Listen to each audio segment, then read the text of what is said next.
Lecture de la parole de Dieu, version de Jean-Frédéric Osterwald de 1771. Épître de Saint Paul aux Galates. Chapitre 1. Paul, apôtre non de la part des hommes, ni par aucun homme, mais par Jésus-Christ et par Dieu le Père qui l'a ressuscité. Et tous les frères qui sont avec moi aux églises de la Galatie. La grâce et la paix vous soient données de la part de Dieu le Père et par notre Seigneur Jésus-Christ, qui s'est donné soi-même pour nos péchés, afin de nous retirer de ce siècle mauvais, selon la volonté de Dieu, notre Père, auquel soit gloire au siècle des siècles. Amen. Je m'étonne qu'en abandonnant celui qui vous avait appelé à la grâce de Jésus-Christ, vous ayez passé si promptement à un autre évangile. Non qu'il y ait un autre évangile, mais il y a des gens qui vous troublent et qui veulent renverser l'église de Christ. Mais si quelqu'un vous annonce un autre évangile que celui que nous vous avons annoncé, quand ce serait nous-mêmes ou un ange du ciel qui soit anathème. Je vous l'ai dit et je le dis encore, si quelqu'un vous annonce autre chose que ce que vous avez reçu, qu'il soit anathème. Car ce que je prêche, est-il des hommes ou de Dieu? Ou cherchez-je à plaire aux hommes? Si je cherchais à plaire aux hommes, je ne serais pas serviteur de Christ. Je vous déclare donc, mes frères, que l'évangile que j'ai annoncé ne vient point de l'homme, car je ne l'ai reçu ni appris d'aucun homme, mais je l'ai reçu par la révélation de Jésus-Christ. Vous avez ouï dire quelle était autrefois ma conduite dans le judaïsme, avec quel excès je persécutais l'église de Dieu et la ravageais, et que je faisais plus de progrès dans le judaïsme que plusieurs de mon âge et de ma nation, étant le plus ardent zélateur des traditions de mes pères. Mais quand il plut à Dieu, qui m'avait choisi dès ma naissance et qui m'a appelé par sa grâce de me faire connaître son Fils, afin que je l'annonçasse parmi les gentils, je le fis aussitôt sans consulter la chair et le sang. Et je ne retournai point à Jérusalem pour voir ceux qui avaient été apôtres avant moi, mais je m'en allai en Arabie et je revins encore à Damas. Ce ne fut qu'au bout de 3 ans que je retournai à Jérusalem pour y voir Pierre, et je demeurai chez lui 15 jours. Et je ne vis aucun des autres apôtres, sinon Jacques, frère du Seigneur. Or, dans les choses que je vous écris, je proteste devant Dieu que je ne mens point. Depuis, j'allais dans le pays de Syrie et de Cilicie, et j'étais inconnu de visage aux églises de Judée qui avaient cru en Jésus-Christ. Mais elles avaient seulement ouï dire, celui qui nous persécutait autrefois annonce maintenant la foi qu'il s'efforçait alors de détruire, et elles glorifiaient Dieu à cause de moi. Chapitre 2. 14 ans après, je montais de nouveau à Jérusalem avec Barnabas, et je pris aussi Tite avec moi. Or, j'y montais ensuite d'une révélation et j'exposais aux fidèles et en particulier à ceux qui sont les plus considérés l'évangile que je prêche parmi les gentils. Ce que je fis de peur que je ne courusse ou que je n'eusse couru en vain. Et même Tite, qui était avec moi, quoiqu'il fût grec, ne fut point obligé de se faire circoncis, bien qu'il y eût de faux frères qui s'étaient introduits parmi nous et qui s'y étaient glissés secrètement pour épier la liberté que nous avons en Jésus-Christ, afin de nous réduire en servitude. Nous ne leur cédâmes point pour nous assujettir à ce qu'ils voulaient, non pas même un moment, afin que la vérité de l'évangile fût maintenue parmi vous. Pour ce qui est de ceux qui sont les plus considérés, il ne m'importe point quels ils ont été autrefois, car Dieu n'a point fait acception de personne. Ceux, dis-je, qui sont les plus considérés ne m'ont rien communiqué. Au contraire, quand ils virent que la commission de prêcher l'évangile aux incirconcis m'avait été confiée, comme celle de prêcher aux circoncis l'avait été à Pierre, car celui qui agit efficacement dans Pierre pour le rendre apôtre des Juifs, a aussi agi efficacement en moi pour me rendre apôtre des gentils. Jacques, dis-je, Céphas et Jean, qui sont regardés comme des colonnes, ayant reconnu la grâce qui m'avait été donnée, me donnèrent à moi et à Barnabas la main d'association, afin que nous alliassions vers les gentils et eux vers les juifs. Ils nous recommandèrent seulement de nous souvenir des pauvres. C'est ce que j'ai eu soin de faire. Et même lorsque Pierre fut arrivé à Antioche, je lui résistais en face parce qu'il méritait d'être repris. Car avant que quelques personnes qui avaient été envoyées par Jacques fussent venues, il mangeait avec les gentils, mais dès qu'elles furent arrivées, il se retira et se sépara des gentils, craignant ceux de la circoncision. Et les autres juifs, usant aussi de la même dissimulation que lui, de sorte que Barnabas même se laissait entraîner à dissimuler comme eux. Mais quand je vis qu'il ne marchait pas de droit pied, selon la vérité de l'évangile, je dis à Pierre en présence de tous, si toi qui es juif, vis comme les gentils et non pas comme les juifs, pourquoi obliges-tu les gentils à judaïser? Pour nous qui sommes juifs de naissance et non pécheurs d'entre les gentils, ayant connu que ce n'est pas par les œuvres de la loi, mais par la foi en Jésus-Christ que l'homme est justifié, nous avons nous-mêmes cru en Jésus-Christ, afin d'être justifiés par la foi en Jésus-Christ et non par les œuvres de la loi. Parce que personne ne sera justifié par les œuvres de la loi. Que si, en cherchant à être justifié par Christ, nous sommes aussi trouvés pécheurs, Christ est-il donc ministre du péché? Loin de nous cette pensée. Car si je rebâtis les choses que j'ai détruites, je fais voir que je suis moi-même un prévaricateur. Parce que, par la loi même, je suis mort à la loi, afin que je vive à Dieu. Je suis crucifié avec Christ et je vis, non plus moi-même, mais Christ vit en moi. Et si je vis encore dans ce corps mortel, je vis dans la foi au Fils de Dieu qui m'a aimé et qui s'est donné soi-même pour moi. Ainsi, je n'anéantis point la grâce de Dieu, car si la justice vient de la loi, Christ est donc mort en vain. Chapitre 3. Ô Galates, dépourvus de sens, qui vous a enchanté pour ne plus obéir à la vérité? Vous, aux yeux de qui Jésus-Christ a été si vivement dépeint, et comme s'il eût été crucifié parmi vous, je ne vous ferai que cette seule question. Avez-vous reçu l'Esprit par les œuvres de la loi ou par la prédication de la foi? Avez-vous tellement perdu le sens qu'après avoir commencé par l'Esprit, vous finissez maintenant par la chair? Avez-vous tant souffert en vain? Si toutefois c'est en vain, celui dont qui vous communique l'Esprit et qui fait des miracles parmi vous, le fait-il par les œuvres de la loi ou par la prédication de la foi?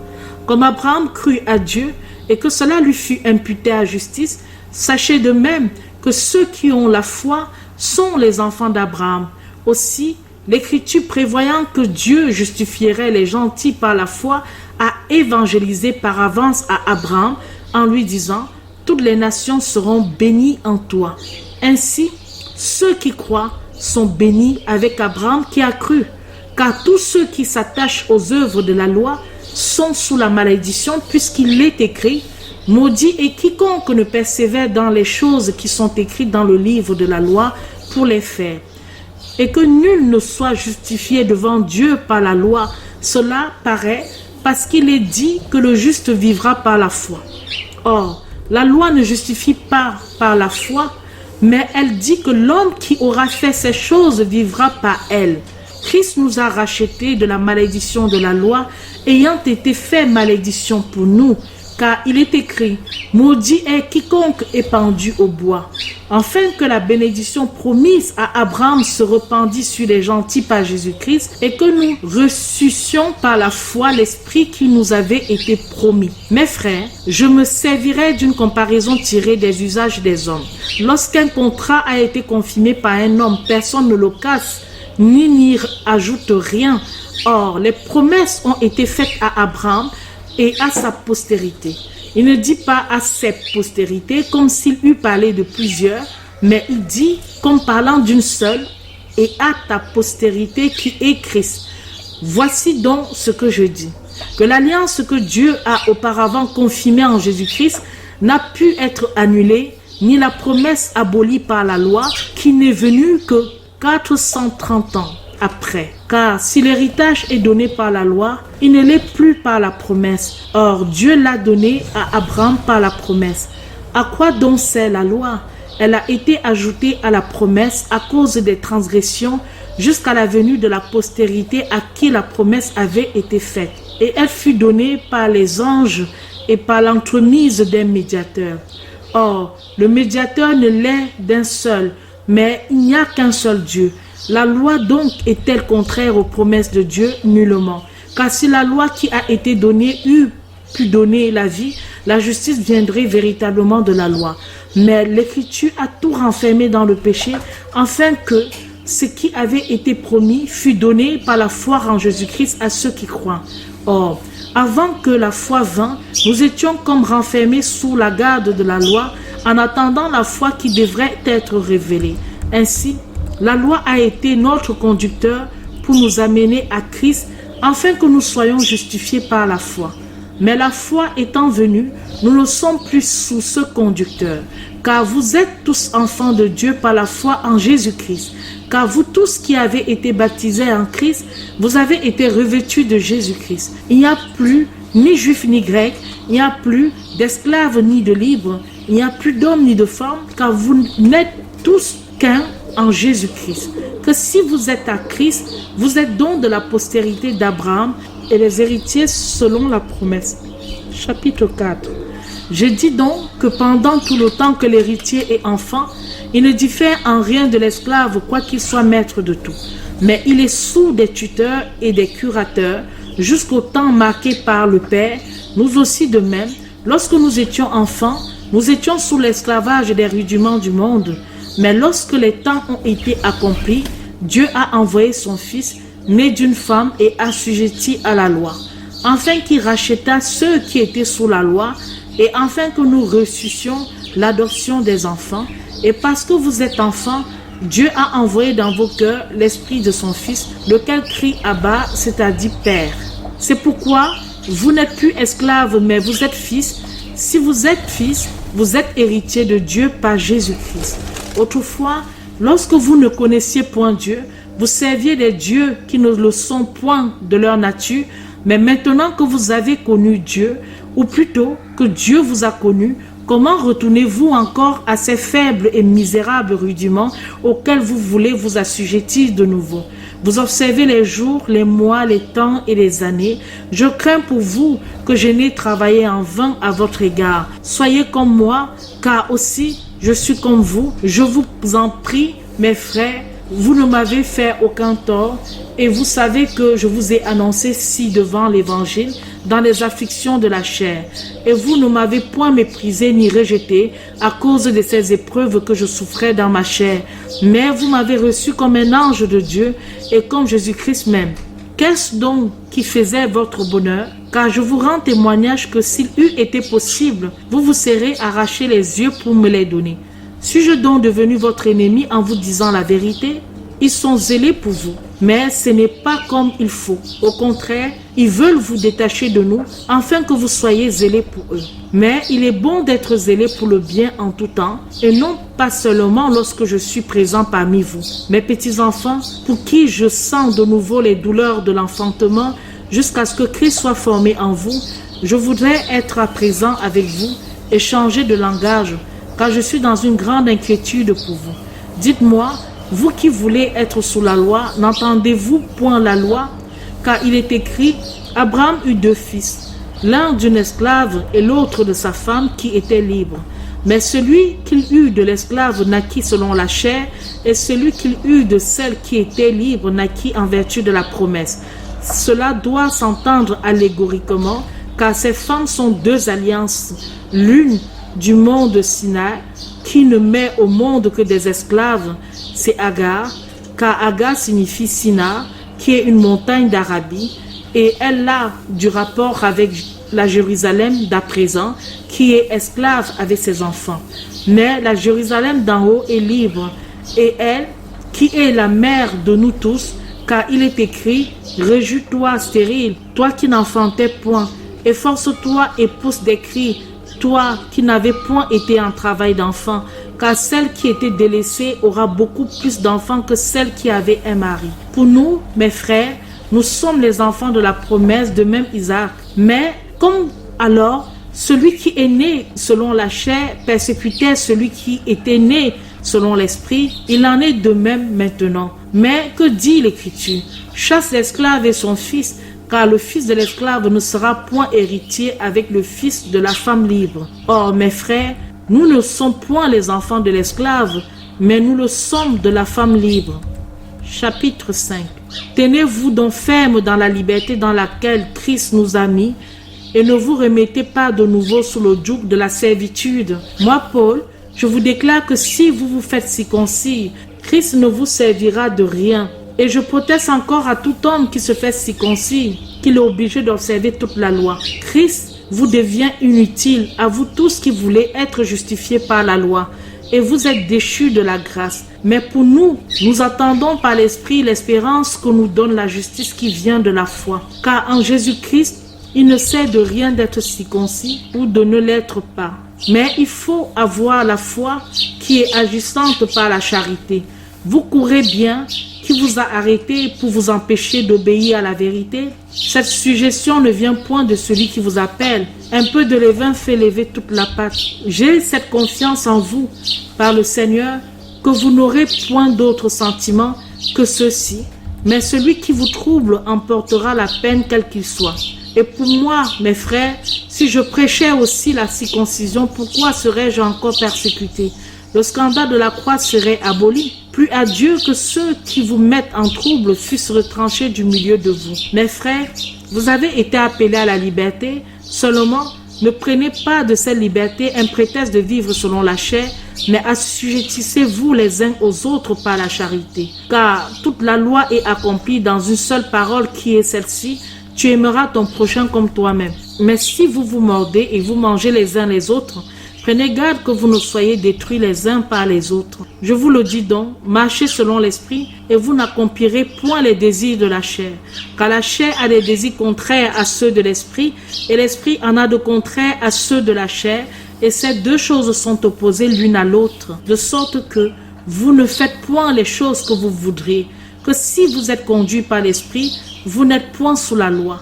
Or, les œuvres de la chair sont manifestes, savoir l'adultère, la fornication, l'impureté, la dissolution, l'idolâtrie, l'empoisonnement, les inimitiés, les querelles, les jalousies, les aminosités, les disputes, les divisions, les sectes, les envies, les meurtres, l'ivrognerie, les débauches et les choses semblables dont je vous dis, comme je vous l'ai déjà dit, que ceux qui commettent de telles choses n'hériteront point le royaume de Dieu.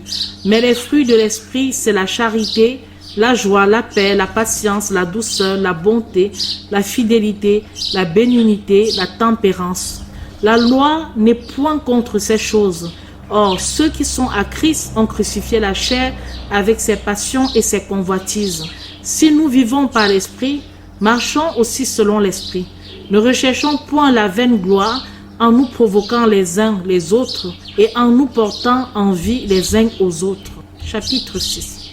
Mes frères, si quelqu'un vient à tomber dans quelque faute, vous qui êtes spirituels, redressez-le avec un esprit de douceur et prends garde à toi-même de peur que tu ne sois aussi tenté.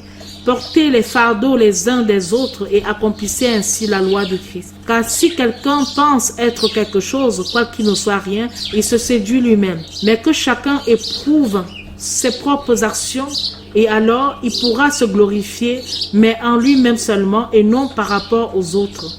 Car chacun portera son propre fardeau. Que celui à qui on enseigne la parole de Dieu fasse part de tous ses biens à celui qui l'enseigne.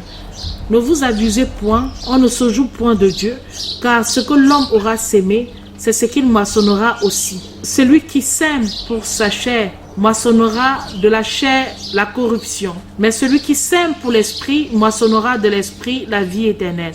Ne nous lassons point de faire le bien, car nous moissonnerons en son temps si nous ne nous relâchons pas. C'est pourquoi, pendant que nous en avons l'occasion, faisons du bien à tous, mais principalement aux domestiques de la foi. Vous voyez quelle grande lettre je vous ai écrite de ma propre main. Tous ceux qui veulent se rendre agréables dans ce qui regarde la chair ne vous contraignent d'être circoncis, qu'afin de n'être pas persécutés pour la croix de Christ. Car ceux-là même qui sont circoncis ne gardent point la loi, mais ils veulent que vous soyez circoncis afin de se glorifier dans votre chair. Mais pour moi, Dieu me garde de me glorifier en autre chose qu'en la croix de notre Seigneur Jésus-Christ, par laquelle le monde est crucifié à mon égard, et moi, je suis crucifié au monde. Car en Jésus-Christ, il ne sert de rien d'être circoncis ou de ne l'être pas, mais il faut être une nouvelle créature. Et pour tous ceux qui suivent cette règle, que la paix et la miséricorde soient sur eux et sur l'Israël de Dieu. Au reste, que personne ne me fasse de la peine, car je porte sur mon corps les flétrissures du Seigneur Jésus. Mes frères, que la grâce de notre Seigneur Jésus-Christ soit avec votre esprit. Amen.